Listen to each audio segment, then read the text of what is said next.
Армысыздар, сәлем, сіздермен бірге Пульс хоккей және Астанда бүгін кезекті матч Барыс және Торпедо командалар ойнайды.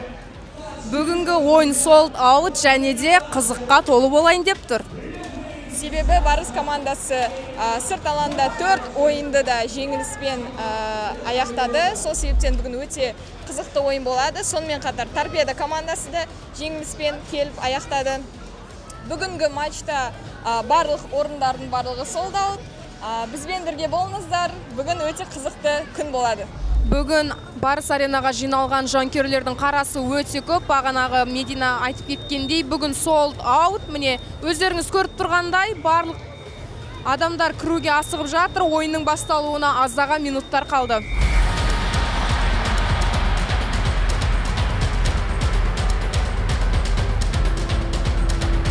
Шайба жерге тасталды. Бірінші период басталды, достар. Барыс командасына сәттілік тілейміз. Осылайша 5 минут өте келе Барыс командасы өзінің алғашқы шайбаларын соғып, есепті 1-0 қылып ашты. Осылайша Барыс командасының артынан Торпедода қалмай, оларды бірінші шайбаларын соғып кетті. Әрі қарай не болатынын көреміз бірге.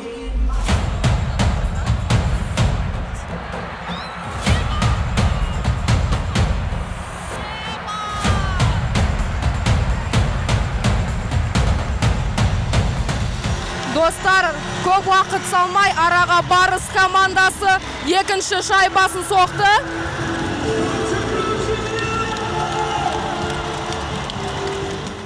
Осындай қарқынды матч өтіп жатқан кезде командалардың өзара кездесулеріне тоқталып өтсек, жалпы статистика бойынша командалар 42 матч өткізген. Олардың ішінде 22 матчта Барыс жеңіске жетсе, 19 ойын Торпедоның еншісінде. Достар, бүгінгі ойынның бірінші периодында менің қос фаворитім авторлық өздерінің шайбаларын соқты. Райли Уолш және Кирилл Панюков. Сондай айта кететін жайт, Барыс шабуылшы Кирилл Панюковпен осы 2025 жылдың 31 қазанына дейін сынақ келісім шартын жасасқан болатын. Міне өздеріңіз көріп отқандай, бүгін өзінің шайбасын соғылып отыр алғашқы.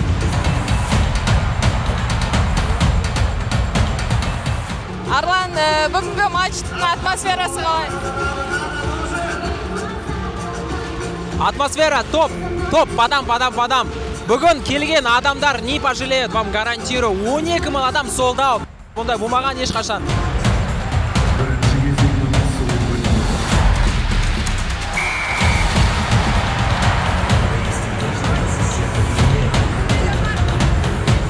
Достар, көп жанкүйерлер сұрайды, хлопушканы қай жерден алуға болады деп. Міне осы жерден алып, өзіңіздің сүйікті командаңызға жанкүйер бола аласыз. Как вам сегодняшняя атмосфера игры? Как вы думаете, кто выиграет сегодня? Мне все нравится. Мы, конечно, приехали поддержать свою любимую команду, поэтому мы надеемся на победу нашей команды. Как атмосфера в Астане, вообще арена? Сегодня sold out, кстати. Сегодня билетов вообще не осталось, сегодня все трибуны забиты. Как вам атмосфера? Атмосфера очень нравится, очень дружелюбная. А откуда вы? Из Нижнего Новгорода. Вы прям прилетели? Прямо из Нижнего Новгорода. Как взяли билеты? Дистанционно. Все-таки успели, да, взять? Конечно. Мы заранее позаботились об этом. Как вы думаете, какой счет будет? 4-3. Да, будет 4-3. Конечно. Все, давайте. Албыс тағы да Торпедо болельщиктарын кездестірдік. Как вы думаете, какой сегодня счет будет? В пользу сильнейшего, наверное. Если точнее быть? Не знаю. Но по игре играют вроде неплохо так. Как бы одну быстро забросили, нашу быстро ответили. Сейчас вот 2-1. Надеюсь, что все-таки Торпедо победит. А откуда приехали сами? С Нижнего Новгорода. А билеты как взяли? Через сайт, мы не первый раз. Классно. Как вам Астана? Я не знаю. Я 5-й раз, наверное, мы уже сюда приезжаем. Да. Классно. Есть даже видео, где играет гимн России, и нас показывают на трибуне. Это был, когда в плей-офф мы играли с Барысом. Классно. Так, а все-таки если Барыс победит? Ну, победит, честь и хвала. Ну ладно, все, спасибо, удачи вам. Значит, увидимся в плей-офф. Құрметті жанкүйерлер, период аяқталғаннан кейін қарындарыңыз аша, осындай тамақ ішетін орын бар. Маған, пожалуйста, 1-1-0, 2 двойной шаурма деп заказ бере бересіңдер ғой, короче. Қараңыздаршы, қандай обширный. Мен аны көріп қарын ашады енді, айта алмадым. Ойын көрмесеңіздер, тамақ үшін келсеңіздер де болады, короче. Достар, Барыс аренаға келгенде тек қана хоккейді көру ғана емес, хоккейді ойнауға да болады. Бұл жерде клюшка мен доптар да бар, шайбалар да бар. Сол себептен хоккейге келіңіздер. Өте қызықты және активный спорттардың біріне жатады. Ойынның 12-ші минутында қарсылас команда Торпедо өздерінің екінші шайбаларын соғып, есепті теңестіріп үлгерді. Және олар шайба соққанда Барыс командасы кем құрамда ойнады, сонда айта кету керек. Өте қызықты және өте адреналинға толы ойын болып жатыр. Ары қарай не болатынын бізбен бірге тамашалаңыздар.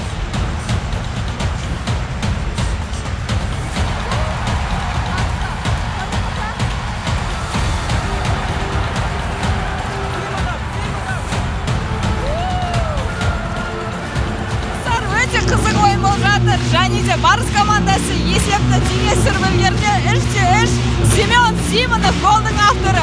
Ары қарай не болады? Өте қызықты матч болып жатыр. Достар, араға көп уақыт салмай, қарсылас команда алдыға шықты. Есеп 4-3. Торпедо командасы алды.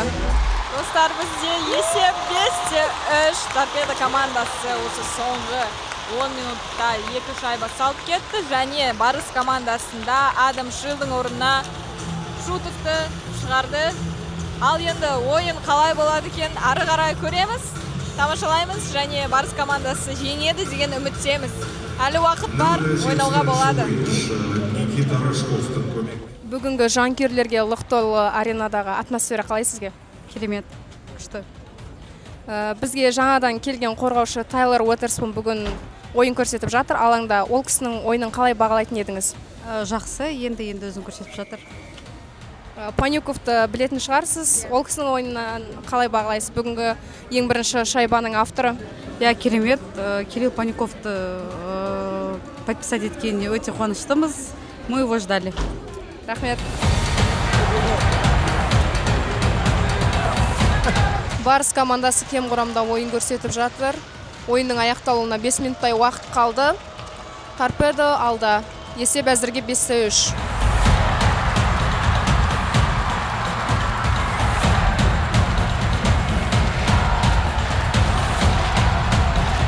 Достар, бүгінгі Торпедо және Барыс командасының ойынның аяқталуына 1 минуттай қалды. Және де айта кететін жайт, Джейк Масси 5 минуттық үлкен айыпқа жазаланған болатын.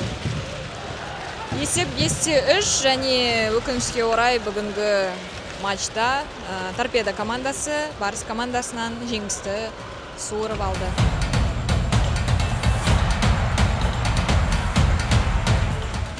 Достар, сонымен Торпедо және Барыс арасындағы кезекті матч аяқталды. Есеп 5-3, Торпедо командасы жеңіске жетті. Айта кететін жайт, енді құрлықтық хоккей лигасындағы төрешілердің шешімдері осы матчтың аяқталуына 2 минут қалғанда Барыс ойыншысы Джейк Массиді 5 минуттық айыпқа жазалаған болатын. Енді бұл әділетсіздік деп санаймыз. Жалпы тек бұл матчта ғана емес, қонақтар сериясында да көп қайталанатын жайт бұл. Сол себепті бұл әрине өкінішті. Енді достар, сіздер бізбен бірге болыңыздар. Келесі матчтарда көріскенше Барыс командасына жанкүйер болайық және де жеңісті күндеріміз көп болсын.